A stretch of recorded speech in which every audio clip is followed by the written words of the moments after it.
Estou aqui para mais uma aula de biologia e hoje nós vamos conversar sobre a poluição. Nós temos poluentes que podem ser sólidos, líquidos e também gasosos. Esses poluentes em excesso no meio ambiente, como não conseguem ser absorvidos, reaproveitados pelo meio ambiente, acarretam danos a todos os seres vivos e ao próprio meio ambiente. Então nós temos a poluição na água, a poluição no solo e a poluição atmosférica. E nós vamos mostrar algumas imagens dos tipos de poluição para vocês. Então observem, por favor. Então nós temos aí uma poluição atmosférica, excesso de poluentes que são eliminados por indústrias.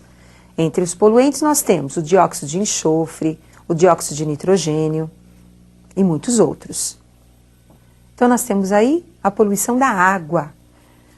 O excesso de esgotos, quando são lançados nos rios, provocam então a poluição biológica, a poluição química e um dos processos importantes aí é a eutrofização. Poluição do solo. Nós temos no solo um excesso de nutrientes, o excesso de substâncias químicas, entre elas o DDT, que é um inseticida usado no combate às pragas. Esse inseticida, ele tem um efeito acumulativo na cadeia alimentar. Podemos encontrar também no solo micro-organismos, poluição biológica no solo. Com o aumento da população humana e também com a industrialização, a poluição da água foi afetada. Então, o excesso de nutrientes foram lançados na água. Esse processo, onde nós vamos explicar toda a poluição da água, nós chamamos de eutrofização. Então, eutrofização é o processo em que nós temos um aumento da matéria orgânica na água e decorrente esse aumento de matéria orgânica, que pode ser um bagaço de cana, pode ser o esgoto de uma cidade, enfim, esse excesso provoca então a morte, a diminuição do oxigênio da água e a morte dos rios. Podem também nós encontrarmos a morte de lagos e lagoas. Agora nós vamos conversar um pouquinho sobre a eutrofização. Então observem a primeira parte do processo da eutrofização, na verdade a primeira fase da eutrofização. Então nós temos aí o lançamento de esgoto no rio.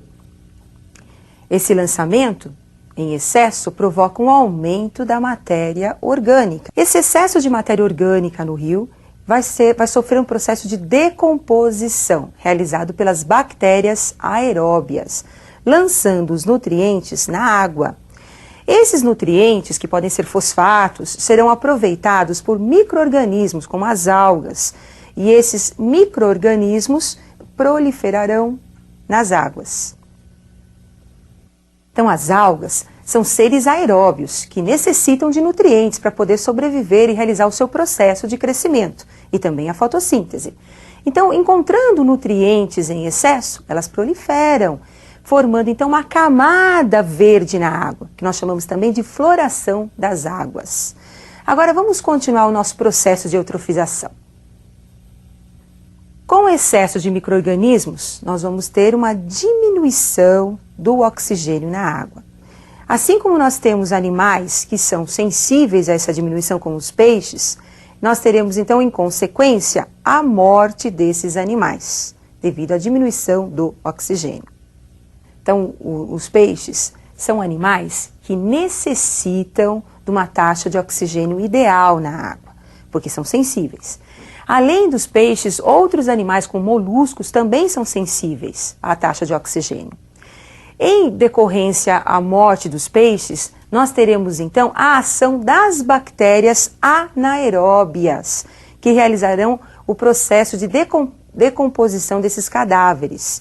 Elas são chamadas de bactérias aeróbias porque elas não necessitam do oxigênio para a sua decomposição, para o seu metabolismo celular. Em seguida, os dejetos dos cadáveres são lançados na água, então aquele cheiro podre que nós sentimos de sulfatos são devido à decomposição pelas bactérias anaeróbias, não esqueçam disso. Como a eutrofização é um processo importante, então é necessário você lembrar das etapas da eutrofização. Então vamos agora conhecer novamente as etapas da eutrofização. Eutrofização. Então nós temos um aumento da matéria orgânica, pode ser um aumento de fosfato e nitratos na água. devido ao excesso de adubos que são levados pela água das chuvas. Com isso, nós teremos a proliferação de algas. Em seguida, proliferação de organismos aeróbios, provocando a diminuição da taxa de oxigênio, acarretando a morte de peixes. E os cadáveres desses animais passarão por um processo de decomposição pelos organismos anaeróbios. Lembrando que esses provocarão aquele cheiro de ovo podre na água, nos rios que estão com uma taxa muito baixa de oxigênio. Outro poluente importante é o DDT. É um poluente que ele é usado nos inseticidas, encontrado nos inseticidas, que combate as pragas das lavouras e também aos insetos transmissores de doenças. Entre eles nós temos o Aedes, que é o transmissor da dengue. O DDT é utilizado no combate e tem um efeito acumulativo na cadeia alimentar. E é sobre esse efeito acumulativo que nós vamos conhecer um pouquinho mais. Agora nós vamos observar uma cadeia alimentar e o efeito do DDT nessa cadeia alimentar. Observe. Então nós temos aí o DDT presente na água, acumulando-se então nos plânctons, no caso aí de uma lagoa. Os plânctons servem de alimento aos peixes menores. Lembrando então que ao comer o plâncton na lagoa, nós teremos aí um acúmulo de DDT no tecido adiposo dos peixes, os peixes menores. Em seguida, o peixe maior irá alimentar-se dos peixes menores, acumulando também o DDT no seu tecido adiposo, a gordura desses animais. Posteriormente, a ave vai pescar o peixe, alimentando-se de um peixe com o DDT, acumulado no seu tecido adiposo. E com isso, a ave também irá acumular o DDT em seu tecido adiposo. Então, o DDT ele tem um efeito acumulativo na cadeia alimentar. O produtor apresenta uma taxa menor de DDT. Consumidor primário, como se alimenta de vários produtores, então vai acumulando o DDT no seu tecido adiposo. E o consumidor secundário vai ter uma taxa ainda maior do que o primário do DDT. Com isso, os vestibulares colocam várias questões pedindo para o aluno observar como é que ocorre a sequência de uma cadeia alimentar e o efeito do DDT na cadeia alimentar. Então eu gostaria que vocês acompanhassem um exercício que nós vamos mostrar justamente o efeito do DDT na cadeia alimentar.